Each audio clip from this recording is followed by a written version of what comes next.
वहीं BJP core group की अहम बैठक जेपी नड्डा के आवास पर ये बैठक होगी। इसके अलावा आपको बता दें कि बैठक के लिए बीजेपी नेता पहुंच रहे हैं, जिसमें बांसुरी स्वराज, प्रवीण खंडेलवाल बैठक के लिए पहुंच चुके हैं। हर्ष मल्होत्रा, वैजयंत पांडा, विजेंद्र गुप्ता भी बैठक के लिए पहुंचे हैं। तो ये अहम बैठक मानी जा रही है क्योंकि अभी बीजेपी की दूसरी सूची आनी बाकी है और ऐसे में इस बैठक में मंथन किया जा रहा है इस कोर ग्रुप की बैठक के जरिए। और उसके बाद जो यहाँ का मंथन होगा, सीईसी की भी आज चुकी बैठक होने वाली है और उस बैठक में जो प्रत्याशियों के बची हुई सीटों में नाम है वो फाइनल कर दिए जाएंगे। लेकिन बीजेपी के जो सांसद हैं वो भी इस बैठक में मौजूद हैं और केंद्रीय नेतृत्व के कुछ चेहरे भी इस बैठक में मौजूद हैं।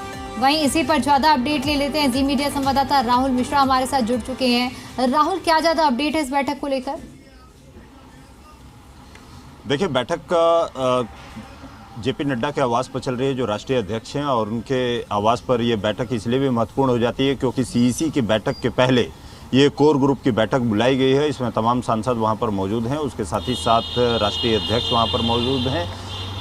कल भी आपने देखा था कि राष्ट्रीय अध्यक्ष पहुंचे थे, जिसमें संचालन समिति की बैठक किया गया था, चुनाव संचालन समिति की बैठक की गई थी और एक फीडबैक लिया गया था। और उसके साथ ही साथ अब कोर ग्रुप की जब बैठक बुलाई गई है तो इसमें फीडबैक के साथ ही साथ जो उम्मीदवारों का चयन है उसके बारे में भी उनसे भी वहां पर राय लिया जाएगा। सीईसी की जब बैठक होती है, सीईसी की बैठक के पहले सभी से फीडबैक लिया जाता है कि आखिर में किसी उम्मीदवार को लाना है, किसी उम्मीदवार को यदि चुनना है तो उस उम्मीदवार को लेकर के वहाँ पर किस तरीके की छवि है, जनता उसके बारे में किस तरीके से सोचती है, ये सारी चीज़ें यहाँ पर देखा जाता है। अब सबसे बड़ी चीज़ आपको बता दूँ कि सीईसी में जब भी नाम जाता है तो जैसे किसी कंस्टिट्यूंसी है, कोई भी एक कंस्टिट्यूंसी है, उस कंस्टिट्यूंसी का जैसे मटियाला मानिए यदि कंस्टिट्यूंसी है तो वहाँ से 3 नाम जाता है सीईसी में और 3 नाम के ऊपर एक नाम के ऊपर मोहर लगता है। यहाँ पे स्क्रूटनी होती है और उसके बाद एक नाम के ऊपर मोहर लगता है। तो ये कोर ग्रुप में भी इनसे यहाँ पर जानकारी ली जाएगी, यहाँ से इनसे फीडबैक एक लिया जाएगा और फीडबैक लेने के बाद उसे भेजा जाएगा, उसे सीईसी में भेजा जाएगा। और उसके साथ ही साथ जो मुद्दे हैं और मुद्दों के साथ साथ आगे में किस तरीके के से चुनाव के मैदान में जाना है, किस तरीके से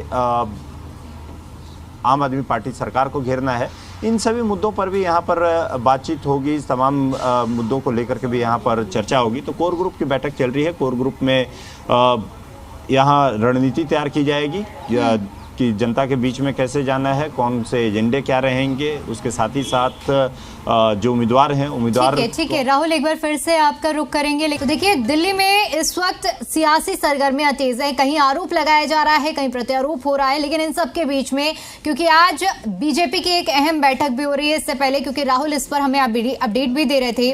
राहुल, जैसे कि आपने बताया कि अभी बैठक हो रही है, नाम फाइनल होने के बाद जो आखिरी मोहर है वो सीईसी में ही लगती है। अगर इस पूरी प्रणाली को, इस प्रक्रिया को समझने का प्रयास करें तो बीजेपी की लिस्ट की जो क्या रूपरेखा रहती है और अंतिम मोहर किस प्रक्रिया के जरिए लगती है, ये बताएं। देखिए, मैं आपको बता दूं कि मानिए किसी का भी चुनाव करना है और उम्मीदवार है तो उसको उम्मीदवार के चयन की मैं बात कर रहा हूं। तो एक कॉन्स्टिट्यूंसी से तकरीबन हज़ारों नाम आते हैं। हज़ारों नाम को पहले वहां पर ब्लॉक लेवल, जिला अध्यक्ष लेवल पर उसको पहले स्क्रूटनी किया जाता है। उसके बाद स्क्रूटनी करने के बाद पार्टी जो प्रदेश है, प्रदेश के पास में वहाँ पर प्रदेश की कार्यकारिणी, प्रदेश का जो कोर ग्रुप होता है वहाँ पे भेजा जाता है। वहाँ पे उसके बाद इसको स्क्रूटनी की जाती है उन नामों में से। फिर उसके बाद तकरीबन देखा जाए तो 4 से 5 नाम निकल करके आते हैं जो कि महत्वपूर्ण दावेदार होते हैं, क्योंकि हर कोई चाहता है, जो भी कार्यकर्ता होता है, कि वो भी चुनाव लड़े और उसके बाद वहाँ विधायक बन करके जाए।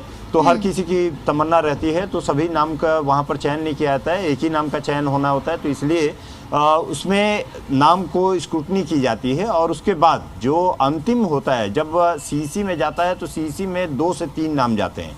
सीईसी में उसके बाद स्क्रूटनी जो कमेटी होती है वो देखती है, वहाँ पर उसके बारे में चर्चा की जाती है। सीईसी में बाकायदे उसके बारे में, सभी के बारे में, जो 2 से 3 नाम गए उनके बारे में चर्चा होती है कि आखिर में ए बी सी यदि आए हुए हैं तो ए मजबूत कितने हैं, बी कितने मजबूत हैं, सी कितने मजबूत हैं, ए की क्या यूएसपी है, बी की क्या यूएसपी है, सी की क्या यूएसपी है, ये सारी चीजें देखी जाती है। उसके बाद उसमें ए और बी सी में से कौन सबसे ज्यादा इन तीनों में से सब जिताऊ कैंडिडेट वहां पर दिखाई देता है, उसके ऊपर अंतिम मोहर सीईसी की लगती है और उसके बाद फाइनल लिस्ट यहां पर निकल करके आती है। तो आज कहा जाए कि ये एक प्रक्रिया है, कोर ग्रुप की बैठक, कोर ग्रुप के बैठक के बाद अब इन सभी चीज़ों के बारे में चर्चा की जाएगी। आज शाम में जब सीईसी होनी है तो एक फाइनल मोहर कहा सकता है कि पार्टी की तरफ से लगा करके, और आज देर रात तक या कल सुबह तक एक लिस्ट आप जरूर देख सकते हैं कि बीजेपी की लिस्ट आती हुई आपको दिखाई देगा।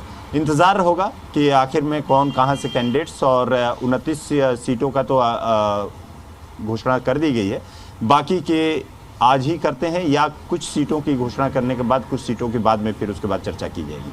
बिल्कुल, ये भी बड़ा सवाल रहेगा कि क्या ये बीजेपी की ओर से फाइनल सूची हो सकती है या फिर इसे अभी भी पार्ट्स में बांटा जा सकता है, ये भी एक बड़ा सवाल रहेगा। इसके अलावा राहुल, क्योंकि देखिए सीईसी की बैठक बेहद महत्वपूर्ण रहती है। किसी भी राज्य में हम जब चुनाव देखते हैं, एक अंतिम मुहर लगते हुए इसी प्रक्रिया के थ्रू नाम फाइनल किए जाते हैं। ऐसे में मैं आपसे ये भी समझना चाहूंगी कि इस लिस्ट को लेकर जो चर्चाएं चल रही हैं, हॉट सीट में हमने देखा कि नई दिल्ली में जिस तरह से प्रवेश वर्मा का नाम आगे चल रहा था, कौन कौन सी ऐसी सीटें शामिल हैं जो सबसे ज्यादा इस बार इस सीट में लिस्ट में हॉट सीट हो सकती है?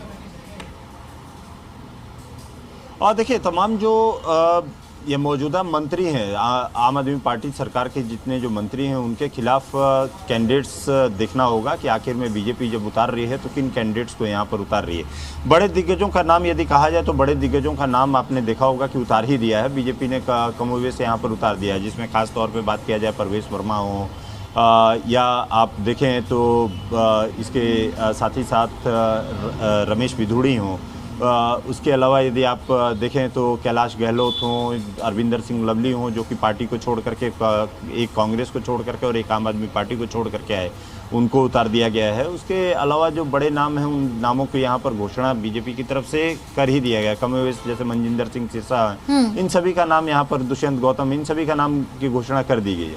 अब इंतजार होगा कि आखिर में पार्टी किनके ऊपर यहाँ पर बैंक कर रही है, और इस बार ज़्यादा तरजीह बीजेपी युवाओं के ऊपर भी यहाँ पर तरजीह दे सकती है। उसके साथ ही साथ चलिए, ठीक है राहुल, आप नजर बनाए रखिए, फिर आपसे अपडेट लेंगे, लेकिन फिलहाल के लिए बहुत शुक्रिया आपका हमारे साथ जुड़ने के लिए और जानकारी के लिए।